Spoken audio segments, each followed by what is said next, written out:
There's a specific type of person that makes everyone in the room slightly uncomfortable, not in a bad way, in the way that makes you think, how is this person so calm, so sure of themselves, so charismatic?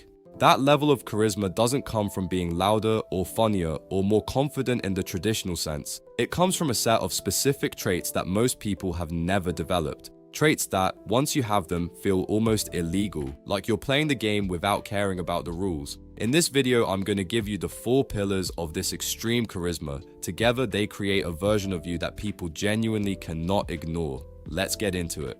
Pillar 1, never on trial. Pay attention to how most people talk in social situations, especially new ones. They over-explain, they pre-apologize, they act like they are on trial. Sorry, this might be a weird question, but I don't know if this is relevant, but this is probably a bad idea, but every one of those phrases says the same thing. I'm not sure I'm allowed to be here, and people feel that, even if they can't name it.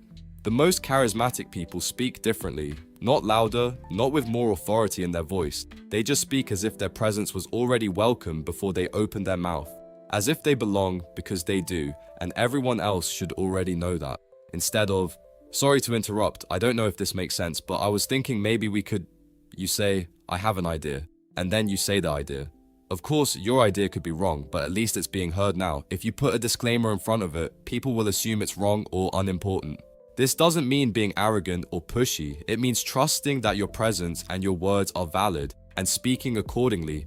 The second you stop asking for permission to exist in a conversation, the whole dynamic shifts. People follow the energy of the person who seems most certain they belong.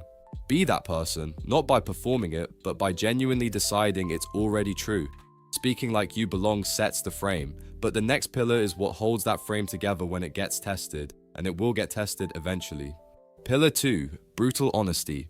You are not going to like this, but if you want to become extremely charismatic, you need to practice brutal honesty. Most guys in conversations stretch the truth a little. They agree with things they don't actually believe. They say what they think the other person wants to hear, because it feels safer. But every time you do it, you chip away at the one thing that makes charisma stick long term, your credibility. Now, let's make one thing crystal clear before we go any further.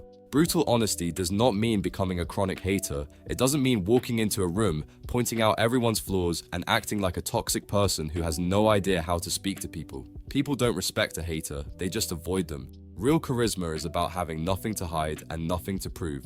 So let's take a look at how this actually plays out in practice. Imagine you're in a heated debate and the other person makes a point, and if you're honest with yourself, they're actually right. Most guys will ignore that feeling and keep pushing their narrative anyway, just to not lose face. But a charismatically grounded man does something nobody expects. He looks them in the eye and says, "You're right about that." That single move doesn't make you look weak. It signals massive confidence. It shows you care more about the truth than about winning every point, and that is a much harder person to argue against.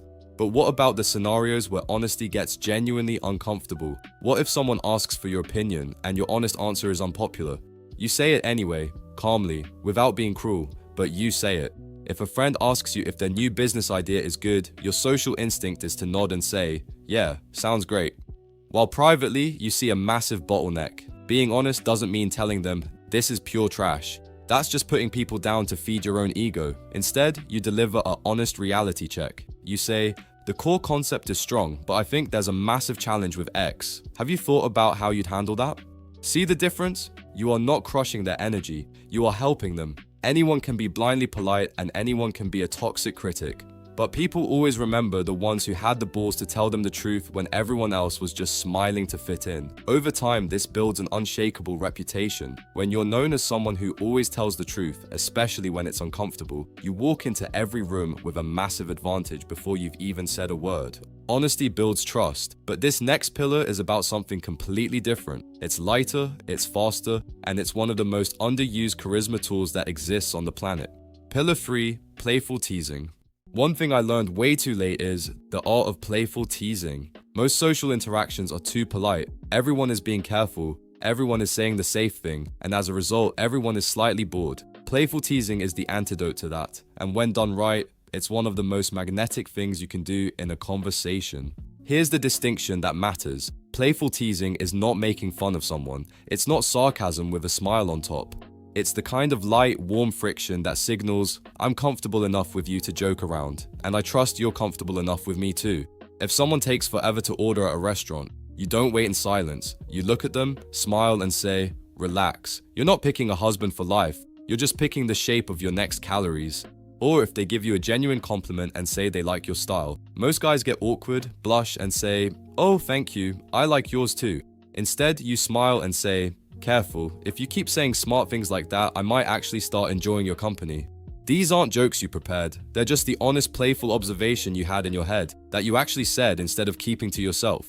That's the whole skill. Say the thing that's in your head, the slightly funny observation, the light contradiction, the quick comparison that's just a tiny bit absurd. Another great way to do this is simply turning something ordinary into a small game, making a friendly competition out of who ordered the better food at dinner, or turning a boring, casual badminton match into a high-stakes battle over who gets to pick the movie tonight. You are taking a completely flat, normal moment and injecting life into it. The people who can do this naturally make every interaction feel alive, like something interesting could happen at any moment. But there is one rule to it: it only works when it's warm. The second it has an edge of genuine criticism or superiority, it stops being charming and starts being mean. Keep it light, keep it honest, keep it kind. Playful teasing makes the moment fun, but this last pillar is what keeps all of this stable, even when things don't go the way you planned. Pillar 4, focus on the controllable. Most people spend their energy in the wrong place. They stress about things they can't change. They replay moments that are already gone. They blame things that were never in their control to begin with. And all of that energy, all of it, is completely wasted. Here's the mindset shift that changes everything. Before you spend a single second worrying about something, run one quick test. Ask yourself, can I actually do something about it? If yes, do it. If no, let it go. You said something stupid the other day and it's been stuck in your head? Did it hurt someone's feelings? Apologize. Was it just an awkward moment that already passed? As far as I know, there are no time machines, so learn from the past and move on. Unhappy with your style? That's in your control. Go fix it. Upset about your height? You cannot change your height, so spending energy being upset about it doesn't make you taller, it just makes you more negative. This sounds simple, but most people never actually do it. They walk around carrying the weight of 100 things they can't change, their past, other people's opinions, things that happened months ago. And that weight shows. It comes out in their energy, in their mood, in how they show up in every single interaction. The most charismatic people are almost always the most positive people, not because their life is easier, but because they've stopped spending energy on things that were never in their control to begin with. They play the cards they were dealt, and they play them well. That positivity isn't fake. It's the natural result of someone who has decided, I only focus on what I can actually change. Everything else isn't worth my energy. And that decision, more than almost anything else on this list, is what makes someone genuinely magnetic to be around. Let's bring it together. These 4 charisma pillars combined create a version of you that most people don't know how to react to. Someone who doesn't need approval, doesn't shy away from saying the truth, isn't afraid of playfully teasing, and doesn't drain energy on things they can't control. It feels like playing a game, but without the rules everyone else is following.